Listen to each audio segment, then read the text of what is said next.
অনুভবকে তার জীবন থেকে সরিয়ে দেবে এমনই সিদ্ধান্ত নিল লাজু। পুরোটা জানতে ভিডিওটা দেখতে থাকুন। অনুভব তাদের বাড়ির সকলের সামনে জানিয়ে দিল যে বনলতা সুদেবকে মৃত বলে ঘোষণা করেছে এবং সুদেবকে এইসব প্ল্যান মানে মরে যাওয়ার প্ল্যান করতে বলেছিল। এছাড়াও অনুভব বলে যে আমাদের বাড়িতে সুদেবের মা বাবাকে ডেকে থানা পুলিশ করা এই সমস্ত কিছু এই বনলতার প্ল্যান। তোমরা জানো, তোমরাই বলো এবার এই ক্রিমিনালের সঙ্গে আমি কি করে থাকবো, আমি থাকবো কি না, আমার কি করা উচিত, এবার তোমরাই বলে দাও। তারপরে বাড়ির সবাই বনলতাকে নিন্দা করতে থাকে এবং ছি করতে থাকে, বলে তোমার মাথায় এইসব বুদ্ধি, ছোট থেকে তুমি এসব বুদ্ধি নিয়ে মানুষ হয়েছো নাকি? এসব বুদ্ধি কেউ করে? ছি, একটা মানুষকে তুমি মরে যাওয়ার নাটক করতে বললে। এরপরে বনলতা কি করবে আর বুঝতে পারে না, কারণ বনলতাকে তো এবার এই জায়গা থেকে নিজেকে বাঁচাতে হবে। তারপরে বনলতা উল্টে অনুভবের নামে দোষ দিয়ে দেয়, বলে ও আমার দোষটাই দেখলে, অনুভব তো পুরোটা বললোই না, এবার আমি পুরোটা বলি শোনো। তোমাদের অনুভব ভেবেছিল যে লাজু যেন ওখানে বলে এসেছে সুদেবদের বাড়িতে যে লাজু সুদেবকে ডিভোর্স দিবে, এবং সেটা বলে লাজু কলকাতায় চলে এসেছে।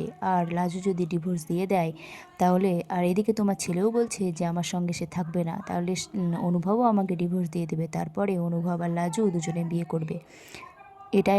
ওইটাই অনুভবের প্ল্যান। তারপরে বলো, আমি কি একা দোষ করেছি নাকি অনুভবও দোষ করেছে? বলো কার প্ল্যান? তোমরা রেডি তো লাজুকে এই বাড়ির বউ করে আনার জন্য? তারপরে অনুভবের মার সামনে গিয়ে এসব বলে, কি তুমি মেনে নেবে তো লাজুকে নিজের ছেলের বউ হিসেবে? আর অনুভবের মা তো এটা কিছুতেই মানবে না, সেটা বনলতা খুব ভালোভাবেই জানে। আর সেই কারণেই বনলতা আসল জায়গায় তীরটা ছুঁড়েছে। আর অনুভবের মা রেগে যায় এবং বলে, তোরা বাচ্চা নোস, আর এইসব আলোচনা আমাদের সামনে করবি না, ঘরে গিয়ে আলোচনা কর, আমি এইসব নিয়ে আর কোনো কথা বলতে চাই না, যা ঘরে যা। অনুভবকে আর বনলতাকে ঘরে পাঠিয়ে দেয়। এরপর বনলতা মনে মনে ভাবতে থাকে যে তীরটা আসল জায়গায় লেগেছে।